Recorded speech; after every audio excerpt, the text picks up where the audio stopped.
39 പേർ 3 ദിവസത്തിൽ പല ഘട്ടങ്ങളായി ഒരേ വേഷത്തിൽ ഒരേ രീതിയിൽ ഒരേയൊരു ആവശ്യത്തിനു വേണ്ടി ആത്മഹത്യ ചെയ്തു. ഇതൊരു സാധാരണ കൂട്ട ആത്മഹത്യയായിരുന്നില്ല. ഹെവൻസ് ഗേറ്റ് എന്ന ഈ കൾട്ട് ഗ്രൂപ്പ് ലോകം കണ്ടതിൽ വെച്ച് ഏറ്റവും വിചിത്രമായ ഒരു കൂട്ട ആത്മഹത്യയാണ് 1997 നടത്തിയത്. അവരുടെ നേതാവ് ഡോക്ടർ മാർഷൽ ആപ്പിൾവൈറ്റ് വിശ്വസിച്ചത് ഹേൽ ബോപ്പ് എന്ന വാൽനക്ഷത്രത്തിന് പിന്നിൽ ഒരു അന്യഗ്രഹ പേടകം ഒളിച്ചിരിക്കുന്നുണ്ടെന്നാണ്. ഈ വാഹനം എത്തുകയാണെന്നും അതിൽ കയറി ഉയർന്ന തലത്തിലേക്ക് യാത്രയാകാൻ ഭൗതിക ശരീരം ഉപേക്ഷിക്കണമെന്നും അദ്ദേഹം അവകാശപ്പെട്ടു. ആത്മഹത്യ ഒരു ദിവസം കൊണ്ടായിരുന്നില്ല. അത് കൃത്യമായ ആസൂത്രണത്തോടെ 3 ദിവസങ്ങളിലായി പൂർത്തിയാക്കി.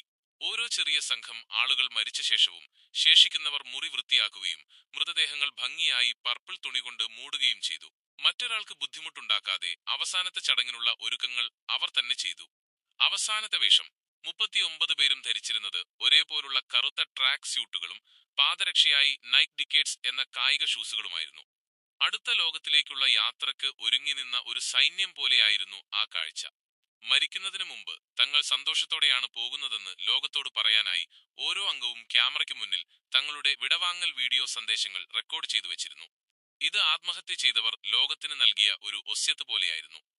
ഇങ്ങനെ ഒരുമിച്ചുള്ള വേഷത്തിലും ഒരേ ലക്ഷ്യത്തിലും ഒരു സ്വർഗീയ യാത്ര പ്രതീക്ഷിച്ച് ഈ 39 പേർ അവരുടെ ഭൗതിക ജീവിതം അവസാനിപ്പിച്ചു. Doe.